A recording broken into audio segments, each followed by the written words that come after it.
Hey guys, so today I'm going to be reading When the Mountain Meets the Moon, chapter 15. If you haven't seen chapter 14 yet, I'll link it in the description down below. So let's get started. Chapter 15. Chapter 15. Ma and Ba sat in front of the small fire that Ba had built. Their disappointment of not having found Min Li forced them to admit their exhaustion, and they had slept under the canopy of tree branches during the day, leaving their silver goldfish as a guardian. By the time they had awakened, it was late afternoon, but neither of them made an attempt to move. Neither spoke, but both knew they were unsure whether to go forward or go back. While the sun burst into multicolored flames on the horizon, it was last waved goodbye before surrendering to the night. Ma handed Ba a bowl of rice porridge. Neither of them spoke as they ate, both thinking about the goldfish man's work. Should they let Min Li try to change their fortune? Should they stop looking and, like the goldfish man said, trust her? Ba sighed. Trying to find Min Li is like trying to find a paper of happiness, Ba said aloud to himself. What paper of happiness? A voice said. Ba looked sharply around. Who said that? He looked at Ma, but she continued to stir her porridge. Obviously unaware, Ba shook his head. Perhaps his weariness was making him imagine things. Tell the story, old man. She's listening. The voice spoke again. She won't admit it, but she wants to hear it too. Ba looked around again. It seemed like the voice was coming from the goldfish. He looked closely at the bowl. It was the firelight that made it glow like that. The fish stared back at him calmly, but if waiting, so Ba took a deep breath and began the story. The story of the paper of happiness. Once, a long time ago, a family grew famous for their happiness. It seemed odd that this would happen, but they were truly an unusual household. Even though aunts and uncles, cousins and grandchildren lived together, there was never a cross word or unhappiness noise. All were polite and thoughtful to each other.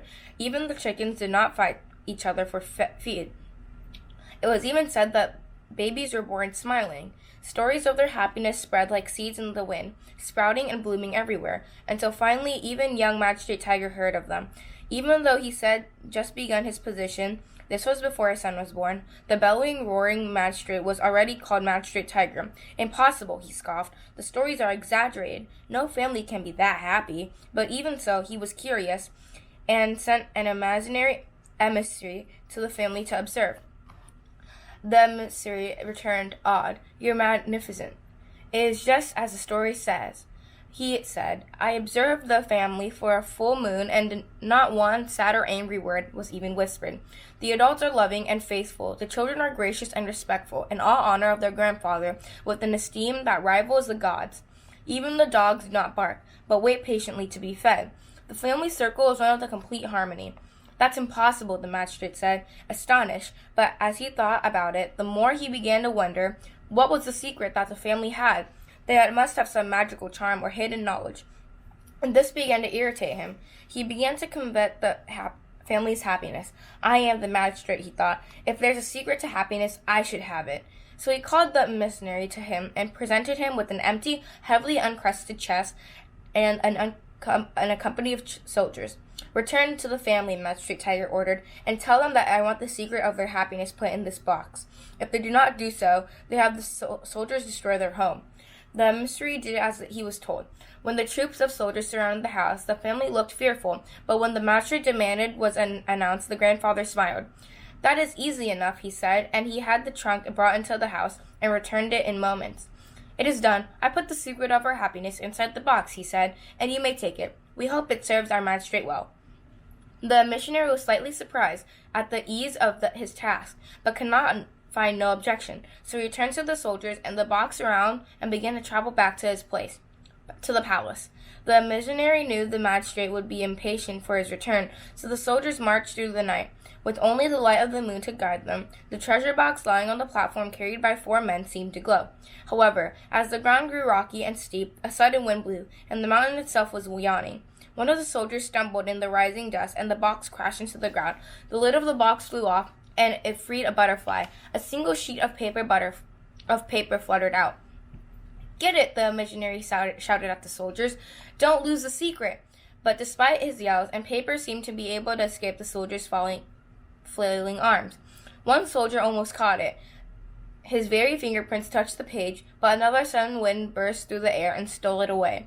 Silently, the missionary and the soldiers watched the paper lift higher and higher in the night sky until it overlapped the moon and disappeared. The missionary had no choice but to return to the palace with an empty box.